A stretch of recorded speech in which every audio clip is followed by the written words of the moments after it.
और ज्यादा फालतू बोलेगी ना तुम दोनों को ना बहुत नुकसान भुगतना पड़ेगा उस चीज का। तो तुम्हारे पापा इस एरिया के एसएचओ हैं, इसलिए तुम्हें इतना ज्यादा घमंड है। तुम्हें लगता है कि तुम्हारे पापा एसएचओ हैं तो तुम कुछ भी करा लोगे किसी से भी। हाँ तो घमंड होगा क्यों नहीं, मैं जो अपने पापा को बोल दूं ना वो 1 मिनट में मान लेंगे, समझ गया। हाँ बुलाओ अपने पिताजी को, मैं भी देखूंगा क्या कर सकते हैं। ठीक है बुला लेती हूँ, लेकिन प्रॉब्लम ना तुम दोनों अपने लिए क्रिएट कर लोगे। मेरी मानो, पैसे लो, अपना काम करो और यहाँ से निकलती बनो। कोई बात नहीं सरीना, जो भी मुसीबत होगी वो हम हैंडल कर लेंगे। तुम हमारा छोड़ो, तुम बुला ही लो। मैं भी तो देखूं तुम्हारे पापा किससे क्या काम करा सकते हैं। तू ऐसे नहीं मानेगी ना, मैं कॉल कर ही देती हूँ। हेलो पापा, कहाँ पे हो आप? पापा मैं आपको लोकेशन भेज रही हूँ, आप जल्दी यहाँ पे आओ। और एक लड़की यहाँ पे मुझे इतना परेशान कर रही है, आप इसको आगे सबक सिखाओ। अब तू देख, रुक थोड़ी देर, मुझे मैं बताती हूँ। Okay, we are waiting. हाँ सरीना, क्या हुआ? पापा ये औरत मुझे बहुत देर से परेशान कर रही है, आप इसको उसकी औकात आज दिखाई दो। मैम आप जय हिंद।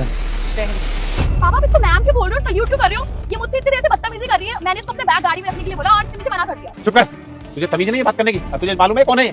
कौन है ये? ये यहाँ की आईएएस अफसर है और मैं इनके अंडर में नौकरी करता हूँ। IAS officer? क्यों, पैरों तले जमीन खिसक गई ना? मैंने बोला था ना कि जब पता चलेगा कि मैं कौन हूँ, तुम किससे मुंह लगा रही हो, तुम्हारे पैरों तले जमीन खिसक जाएगी। लेकिन नहीं, तुम्हें तो बदतमीजी करनी है क्योंकि तुम्हारे अंदर इतना एटीट्यूड है कि तुम्हारे पापा ये हैं, तुम्हारे पापा वो हैं।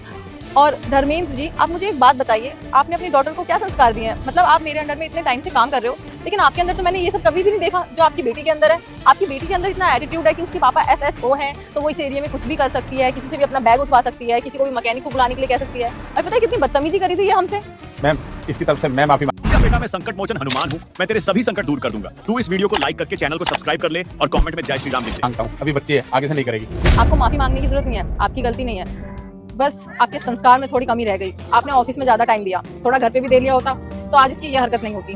खैर तुमसे कुछ बोलने का फायदा नहीं है क्योंकि तुम कॉलेज टाइम में भी ऐसी थी और आज भी ऐसी हो, और मुझे नहीं लगता कि तुम कभी भी बदलोगी। मैं चलती हूँ। सताक्षी प्लीज, मुझे पता नहीं था कि तुम इस एरिया की आईएएस ऑफिसर हो, मुझे प्लीज माफ कर दो और प्लीज मेरी इस गलती की वजह से मेरे डैड को जॉब से मत निकालना। देखो सरीना, मैं तुम्हें तो कभी माफ नहीं कर सकती क्योंकि तुम्हारी बदतमीजी ना बढ़ती ही जा रही है। लेकिन हाँ, मैं तुम्हारे पापा को जॉब से नहीं निकालूंगी क्योंकि वो एक ईमानदार ऑफिसर है और ऐसे ऑफिसर हमारे डिपार्टमेंट में ऑलरेडी बहुत कम है। तो इनकी कोई गलती नहीं है, इनको जॉब से मैं नहीं निकालूंगी। बस मैं यही चाहूंगी कि आगे से तुम ऐसा ना करो, और अगर तुम्हारे पापा इतनी बड़ी पोस्ट पे हैं तो उसका तुम्हें गलत फायदा नहीं उठाना चाहिए, बल्कि ये तो तुम्हारे लिए अच्छी बात होनी चाहिए। इसका मतलब ये नहीं है कि तुम किसी से भी बदतमीजी करोगी। तुम कितनी सेल्फिश हो सरीना, आज तुम्हारी फ्रेंड आईएएस ऑफिसर है तो तुम मुझसे माफी मांग रही हो, वरना तुम किसी राह चलते हुए किसी से भी तुम अपना बैग उठाओगी। तुम्हें शर्म आनी चाहिए, आइंदा ऐसी गलती नहीं होनी चाहिए। चिराग बिल्कुल सही कह रहे हैं। खैर जाने दो, चले।